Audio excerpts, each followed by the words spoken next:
président Poutine, rappelons que vous êtes le président du mouvement Bokar Fissa.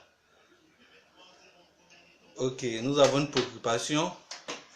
On aimerait savoir votre avis selon lequel le président Bongo se réclame panafricain. Qu'est-ce que vous pensez de cela? Merci pour cette question. Bon, à mon sens, si le président Ali Bongo du Gabon, ça c'est à travers les actes de ce dernier qu'on attend de voir, si réellement il s'est mis dans la peau d'un panafricanisme vrai. C'est les actes que moi j'attends, parce que si réellement il est dans ce sens-là entré, comme nous sommes tous derrière le président Laurent Gbagbo, parce que c'est les actes. L'homme, c'est les actes que la personne pose là, que c'est à travers ces actes-là qu'on dit que le président Gbagbo là, il est effectivement un panafricaniste. Donc, concernant le président Ali Bongo, ce qu'il a posé comme acte, ça dit qu'il a fait de l'audit. Il a fait l'audit, il a audité comment déjà Total au Gabon. Et ça envoyait beaucoup de choses entre lui et puis comment déjà la France. Parce que les Français, comme j'ai dit tout à l'heure, il y a un certain nombre de pays de l'Afrique centrale qu'ils se disent que ça c'est le précaré de la France. Ça dit que eux c'est comme leur poche, c'est à travers les richesses de ces pays-là que eux ils vont et ils développent leur pays et leur continent. C'est ce qui a été toujours à l'ordre du jour. Donc s'il a changé réellement pour que bon, ils se disent qu'ils peuvent maintenant s'occuper, comment dirais-je, des Gabonais, comme le président Gbagbo le disait, que lui il va rendre les Ivoiriens riches et il avait commencé déjà à le faire. Donc on attend Ali Bongo par rapport à ce qu'il a commencé, pour qu'on sache réellement que bon, il est devenu panafricaniste. C'est vrai, on peut changer aussi. On peut changer parce qu'il y a des systèmes comme le système occidental là. Ce n'est pas un système qu'il faut attaquer de façon brusque. Il faut le minimum de précautions, il faut des conditions, il faut te retrouver dans des conditions, il faut avoir des alliés. Et ça c'est un peu de tout. Parce que ce n'est pas un système qu'on peut enlever subitement. On ne peut pas enlever ça comme ça. Donc s'il a changé, moi j'attends de voir. Il sait aussi que le président, le père Bongo, dans le temps, bien avant sa mort, il sait qu'il s'est entretenu longuement avec le président Gbagbo à l'époque. Et qui lui a donné beaucoup de, comment dire, conseils et même des documents par rapport à ce que lui il a fait du Gabon. Parce que le Gabon, c'est vrai, il avait des amis, le Gabon était dans la main de la France. Comme la Côte d'Ivoire, de Bédier, de Oufoué était dans la main de la France. Tout comme les autres pays de l'Afrique de l'Ouest. Donc, il a beaucoup de choses qu'il a dit au président Gbagbo. Sûrement, si ça peut être vrai, c'est que le petit Ali Bongo aujourd'hui, il a changé. Donc, comme c'est un changement qu'il est en train d'opérer, parce qu'il a lui-même il a dit que c'est son adversaire Jean Ping qui veut pérenniser, qui veut ramener, comment dire, la France-Afrique. Mais lui, il a créé la rupture. On attend de voir vrai ou faux, avec les actes qu'il va poser, avec le mandat que le peuple gabonais vient de lui donner, voir réellement les pas qu'il doit poser en faveur et des Gabonais et du continent africain, pour qu'on sache réellement que Ali Bongo il est devenu panafricaniste. On peut changer. L'homme peut changer. Le vieux Houphouët-Boigny a dit que seuls les imbéciles ne changent pas. Donc on peut aussi changer. Donc moi je crois, mais j'attends de voir. Et c'est ce qu'on demande à tous les présidents africains. Pas aux sous-préfets. Si l'unité, c'est l'unité qu'on cherche. Si ces présidents africains-là, ces dignes fils africains-là, si ils s'unissent, notre continent, c'est-à-dire le continent africain, peut rivaliser d'ardeur avec tous les autres continents. D'ailleurs, c'est ce continent-là qui a fait que les Européens ont construit leur continent, qui a fait que les Américains ont construit leur continent. Parce que c'est à la vente de la traite des Noirs là qu'ils sont enrichis pour créer, enfin pour développer et les choses continents respectifs. Donc, tout ce qui a été fait en Europe, aux États-Unis, partout dans les pays d'Europe, c'est à la suite des ressources qu'ils sont venus puiser dans ces pays africains-là, qu'ils ont construit. En dehors de ça, la vente des Noirs qui les a enrichis pour développer les pays et les continents respectifs. Donc, Bongo aussi l'a changé. Tant mieux.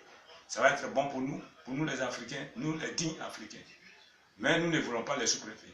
Les sous-préfets, c'est ceux qui consistent à rendre, comment dire, à faire des rapports. Quand le sous-préfet, il doit faire un gouvernement chez lui, comme ici, en Côte d'Ivoire, il faut que la France lui donne une feuille de route. Nous n'avons plus besoin de ces présidents. Les présidents qui attendent de la France que leur feuille de route vienne de l'Élysée, du Quai d'Orsay, nous n'avons pas besoin de ces présidents en Afrique. Nous n'avons plus besoin de ces présidents-là en Afrique. Ces sous-préfets-là, nous ne voulons pas ces présidents. Nous voulons des Africains dignes qui peuvent faire de sorte que leur peuple peut rivaliser d'ardeur et leur continent peut rivaliser d'ardeur avec les autres continents. C'est ces présidents qu'on a besoin, comme le président Laurent Gbagbo. C'est pourquoi nous regrettons aujourd'hui. Et c'est pourquoi nous sommes fiers de lui à chaque fois. C'est pourquoi nous sommes toujours avec lui et nous serons toujours avec lui. C'est dans ce sens-là que moi je peux dire, voilà ce que je peux dire pour le moment concernant le président Ali Bongo, le Gabonais. Parce que le continent, j'appelle à tous les présidents et tous les fils du continent à s'unir, pour que seule l'union peut nous faire sortir, peut barrer, seule l'union des Africains peut barrer le système occidental à ce que le continent devienne un continent, plus que le continent européen, plus que le continent africain. Parce que tout ce qui est richesse là, Dieu a donné tout ce qui est richesse dans le sous-sol, Dieu a donné ça aux Africains, dans le sous-sol. Et vous regardez, si vous regardez, vous prenez comment dire le Niger. On dit le Niger fait partie des pays pauvres, mais c'est du faux. Le Niger, par exemple, n'est pas un pays pauvre. Un pays qui est classé deuxième mondial au niveau de l'uranium. On dit que le pays est pauvre. Ça, c'est regrettable. Mais pourquoi ce pays est pauvre? Pourquoi le Niger est pauvre? Pourquoi le Niger est pauvre? C'est la France qui prend l'uranium du Niger. Et puis, ils disent que le Niger est pauvre. Puis, nos frères du Niger viennent ici pour vendre de la tchéké, qu'on appelle la garba. Ce n'est pas normal. Il faut que les Africains se ressaisissent. Pourquoi on fasse à une seule personne et puis combattre ce système-là? Ce système ne nous arrange pas. Ça n'a pas arrangé nos parents. Aujourd'hui, ça ne nous arrange et ça ne nous arrangera jamais. Donc nous devons faire un effort pour s'unir pour que ce système-là, on va faire barrage à ça de façon définitive. Et c'est pourquoi le président Laurent Gbagbo il est à La Haye. C'est pourquoi il est à La Haye. Sinon, c'est pas tout ce dont on l'accuse là, c'est du faux. Et même ils sont dans du faux. Et puis les témoins, les suppôts, ils sont dans du faux. Que ce soit la France, les États-Unis, l'Angleterre, l'ONU, avec les suppôts africains, ça c'est du faux, c'est du montage qu'ils ont fait. Le président Gbagbo, Dieu l'a mené pour que, à partir de la Côte d'Ivoire, le continent africain devienne un continent libre qui va s'occuper de lui-même et qui va rivaliser d'ardeur avec les autres continents. Donc, l'appel que j'ai lancé aux Africains, c'est d'être unis. Seul, si on est unis, là, tout ce qui va être dressé devant nous, là, nous pouvons enlever ça. Mais je continue pour remercier, pour mon dernier mot, je remercie d'abord la direction du Front populaire ivoirien, à sa tête, depuis La Haye, le président Laurent Gbagbo. Notre maman à nous tous, la première dame, Madame Yves Simone, dont j'étais avec elle la dernière fois, le président Sangaré et tous ceux qui sont ici, la maman Massani et notre maman à nous tous à Pau ici, et Omono Marie, président fédéral, secrétaire de la Fédération Abidjan sur FPI, le camarade Kouyo, Abidjan Banco. Je remercie tous ceux-là.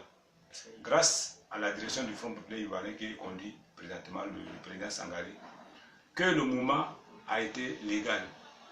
Donc nous sommes, parce que le Front populaire ivoirien, c'est un parti qui est dans la légalité.